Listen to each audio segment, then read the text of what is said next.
And now we're going to talk about NFL futures, the NFC and the AFC, and who we see winning the respective championships. And Brady, I can see yours here on the rundown, and I like them. So you go first. Okay. So I've got San Francisco. San Francisco's on there, is what you're telling me. Oh, of course. Exactly. Of the 16 potential teams that right now, the top 16, top half of the league, that could bide for a Super Bowl, I've got San Francisco and obviously Philly. Look, Philly signed back a bunch of their pieces. You got Hurts coming back. We'll see what that longer term deal looks like, but they have a lot of things intact, I think, to make another run. The biggest question is, like, how will the coordinators moving on impact the defensive and offensive play calling and scheme? But that's really the only concern I have there. For San Fran, it's pretty apparent.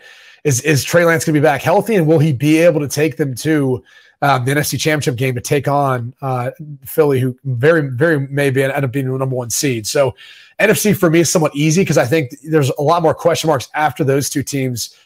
Just after you look at how talented those rosters are. And then the AFC, Kansas City, I know that sounds like we're talking chalk here, but why would you pick anyone else when you've watched what Patrick Mahomes and Andy Reid have done?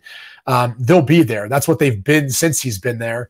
And then the surprise team, and Will, this is one for you because we've obviously been able to do the pick six for this past season. And I was able to donate $5,000 in the name of the New York Jets. It's the New York Jets with Aaron Rodgers. And that's right. I'm not coming full circle on this team for any other reason other than the fact that Aaron Rodgers is going to be the starting quarterback at some point this offseason. If you can get him a plus 700, take them. Those odds might improve slightly. I don't know if they're going to leapfrog Cincinnati or Buffalo, but I do think they're going to be one of the teams to beat with the way that roster is built and how they'll continue to build it if Rodgers is their quarterback. So that's how I see this whole thing playing out come the NFL season. Wow. It's an expensive 180 you're taking on the Jets. I know there's a lot of people who are like, what the, bleep? Look at the Buffalo Bills. The reality is they split with the Bills last year. Like, did we forget that? And they played them in another one loss or, a one score close game with Mike White as the quarterback.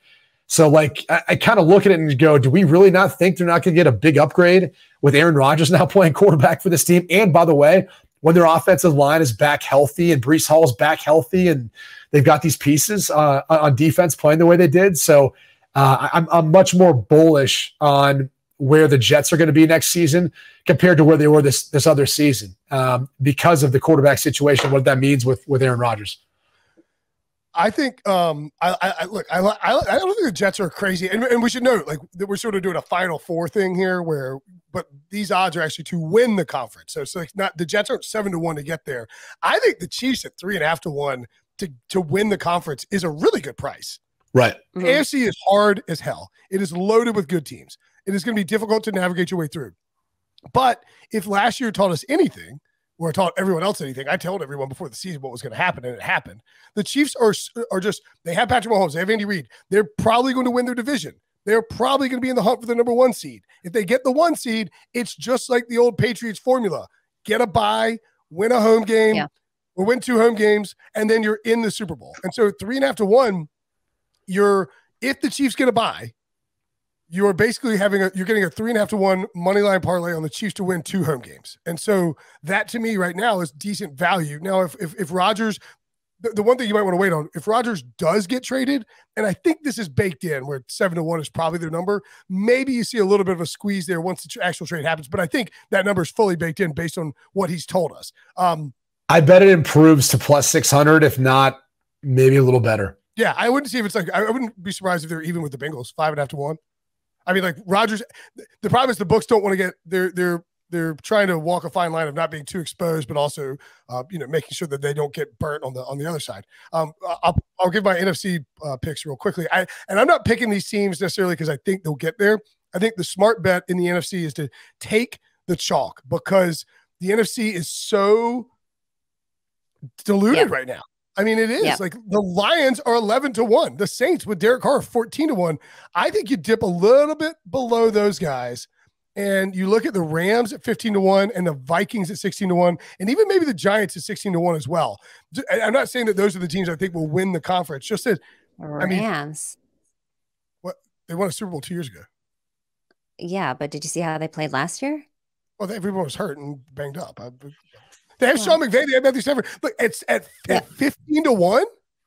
I think it's more likely. Right. I think 15-1 is a better number for the Rams than 3.5, 3.2 plus 320 is for the Niners. Just because you have to win the conference, and we don't even know what Trey Lance is. Yeah, I agree. Okay, I understand what you're saying. But if we're talking about Final Four, like who's going to be in the Final Four, I agree with Brady and with you.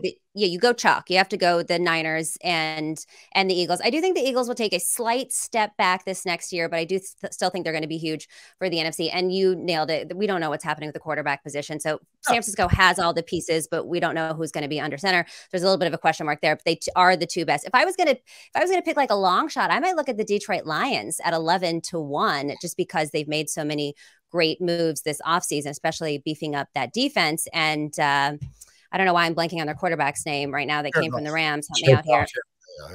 Yeah, Jared Goff all of a sudden looks like a superstar in that offense. So if I had to sprinkle on anything, it would be the Detroit Lions. And if we look at the AFC, Kansas City Chiefs, they're like the Alabama here, right? So I feel like they're just going to go all the way, number 1 overall seed. I'm out on the Buffalo Bills. I've believed in the Buffalo Bills for 2 seasons now and had a futures ticket on them, and I've lost money every single year. So I'm going to go with the Bengals here at plus 550. They are the friskier team. And if there is one slight kryptonite to Patrick Mahomes, it is Joe Burrow. He has been able to beat them more times than anybody else has, specifically back-to-back as well. So I would go Bengals, Kansas City for my Final Four. All right. I like that. There's a good chance of that. I know Bills fans are going to be fired up about it. There's questions, right? The offense looked a lot different under Ken Dorsey last year than it did under Brian Daboll in previous years. Leslie Frazier's not there as your DC anymore. You got pushed around by the Bengals and some, offensive linemen who aren't even going to be starters for them probably this year.